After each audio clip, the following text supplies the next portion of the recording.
আসসালামু আলাইকুম ওয়া রাহমাতুল্লাহি ওয়া বারাকাতুহু। সবাইকে আমন্ত্রণ জানাচ্ছি মাই টিভির দোয়ার অনুষ্ঠান মোনাজাতে।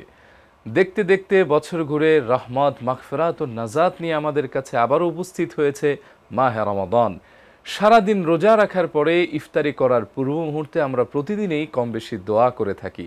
আল্লাহর হাবিব বলেছেন, লিসাইমি ফারাহাতান, একজন রোজাদারের জন্য দুটি বিশেষ খুশির সংবাদ আছে। তা হলো, এক, আইন্দাল ফিতরি, যখন সে ইফতার করে তখন এটা তার জন্য সৌভাগ্যবান একটি সময়, একটি মর্যাদাপূর্ণ সময়, খুশির সময়। কারণ বান্দা যখন ইফতারকে সামনে নিয়ে দোয়া করে তখন তার দোয়া কবুল হয়ে যায়।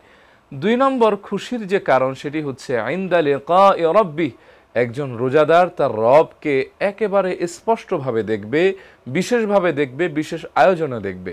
আল্লাহর হাবিব বলেছেন, ইন্নাকুম সাতারাউনা রাব্বাকুম আয়ানান, তোমরা তোমাদের রবকে এত স্পষ্টভাবে দেখবে, ক্লিয়ারভাবে দেখবে, শার্প যুক্ত দেখবে, যেরকম পূর্ণিমার চাঁদকে তোমাদের দেখতে কোনো অসুবিধা হয় না। এটা যেরকম তোমরা স্বচ্ছভাবে দেখতে পাও, তোমাদের রবকে এর চাইতে আরও clean, neat and fresh, sharp অবস্থায় দেখবে। সুবহানাল্লাহ। আর একজন রোজাদারের জন্য সর্বশ্রেষ্ঠ জিনিসই হচ্ছে ইফতারের পূর্বে দোয়া। দোয়া যখন বান্দা করে সে দোয়াটা আল্লাহ তাআলা ফিরিয়ে দিতে লজ্জা পান।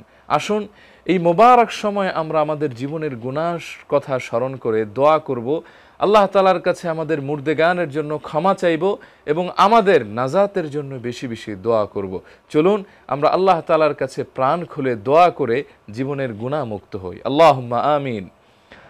ربنا ظلمنا أنفسنا وإن لم تغفر لنا وترحمنا لنكونن من الخاسرين ربنا فاغفر لنا وكفر عنا سيئاتنا وتوفنا مع الأبرار رب العالمين আমরা আপনার কিছু গুনাহগার গোলাম মিলে সারাদিন রমজানের রোজা রেখে ইফতারের পূর্ব মুহূর্তে আপনার শাহী দরবারে হাত উত্তোলন করেছি। আল্লাহ, আপনি আমাদের জীবনের গুনাহগুলি মাফ করে সবাইকে নিষ্পাপ বানিয়ে দিন।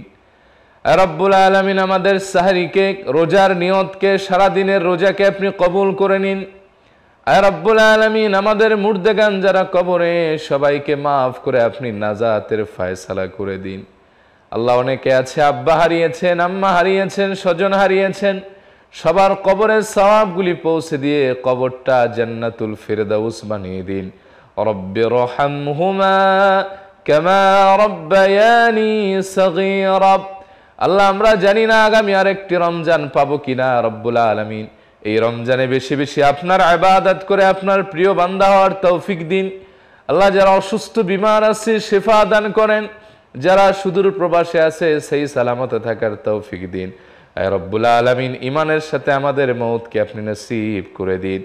সুবহান রাব্বিকা রাব্বিল ইজ্জাতি আম্মা ইয়াসিফুন ওয়া সালামুন আলাল মুরসালিন ওয়ালহামদুলিল্লাহি রাব্বিল আলামিন।